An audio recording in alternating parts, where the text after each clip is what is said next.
Hey everyone, welcome back. It's Madeline and I am here to tell you about the best eyeshadow at the drugstore. I found it, the wait is over, I can die happy knowing that I have found literally the best product at the drugstore for eyeshadow. So allow me to introduce you to the Almay Velvet Foil Cream Shadows. I got these actually maybe a year ago from the brand for a full face look. I really loved them, and then I put this wonderful little pink shade into my work bag. Every time I would put this on my eyes, I'd get home at the end of a long day and my eyeshadow looked absolutely spectacular. So this pink shade in Cupid Glaze is gorgeous. They come in these little painter tubes. People, these are $10 Canadian. 10 bucks. Like, what the heck? You can't find anything for 10 bucks at the drugstore. So you get a whopping amount of product in here. It is 10 mils of product. Like, this is a ton because they are so pigmented. So I'm gonna swatch them here while I talk to you about why I love these products. I mean, it's simple. They are very highly pigmented, a little goes a very long way, and they last forever. Need I say more? They are also very hygienic in these great tubes. They're perfect for makeup artists and also amateurs because they're so simple. I also like how there is a decent amount of playtime with them, so you can put them on and then move them around a little bit.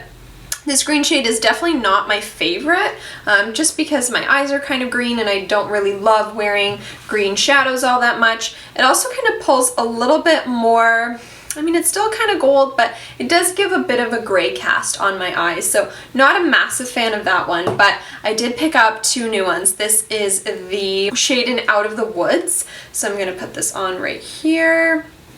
They do kind of have a little bit of like an oily component to them.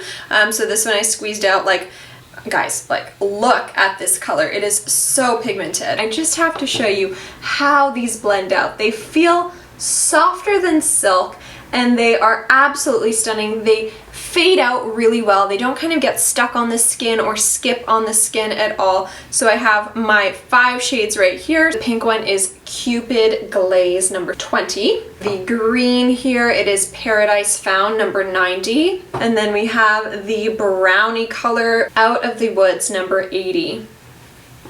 The purpley tone, which is actually not as dark as I expected, is number 10 Endgame. Really, really pretty, and I think with my greeny tone eyes, I think that one will be really nice. Then one of my favorites, this is the perfect everyday color for me, is 30 Golden Vibes, swatch right here at the end. I used literally the smallest amount. You do need a, like, needle point amount, you know, to apply to your skin. Look at how they just have this beautiful finish. Of course, this golden one at the end I applied last, so it is still a bit wet, but they dry down to an absolutely crease-proof, budge-proof finish. One swipe of this color is all you need. You do not need a primer. As mentioned, a little goes a very long way. I could not be happier with these paints. They're arguably even better than the Aqua Cream shadows from Makeup Forever. I do have one of those as well.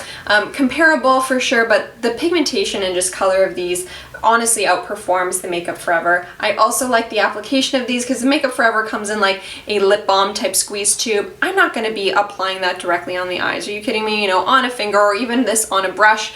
But I love eyeshadow products that I can apply with a finger. I like to keep my nails pretty short, so applying them beautifully on the eyes is very easy.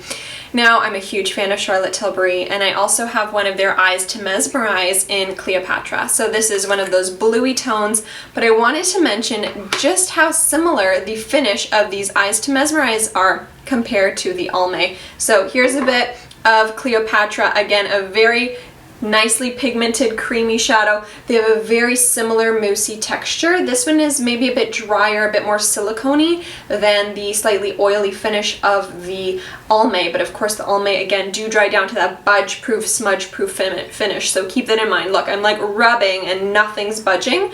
I believe the Charlotte Tilbury does give you a similar finish, but if you want a cheaper alternative, I think there is kind of a bluey turquoise in this Almay collection as well. Two other products that I wanted to just bring up in the drugstore category would be this e.l.f. Long Lasting Lustrous Eyeshadow. I don't know if these are even made anymore, but this is a really nice moussey textured eyeshadow product. Similar in finish, it does give that really pretty glittery finish. Not the same by any means, but I just did want to mention this as a similar player in the field of dry down to, you know, a budge-free type eyeshadow product. And of course my infallible shadows here. These two are really like more of a pressed cream pigment that does have that shadowy finish, but they do give you a very similar look. So I would compare this rosy gold color of the L'Oreal Infallible in the shade Amber Rush. I actually have it on my lids right now. I would say it's kind of similar to the pinky one, Cupid Glaze from Almay, but the Cupid Glaze is quite pink and has a thicker glitter to it than this L'Oreal one right here. But guys, the Almay one definitely outperforms the e.l.f. and the L'Oreal in staying power. I also cannot get over how sanitary this packaging is compared to the open concept pots. These, if you drop it, could break. It's made of glass. And you know, for a makeup artist, having just a bunch of these little tubes in your kit, much easier to find the color that you need versus the frosted glass packaging. Not as easy to find what you're looking for. So I could not be more happy with my Almay. I will buy these time and time again, but I don't even think I'll need to because it's literally gonna last like my whole life. Pick these up, let me know what you think. I'd love to hear it, and I will see you guys soon. Bye!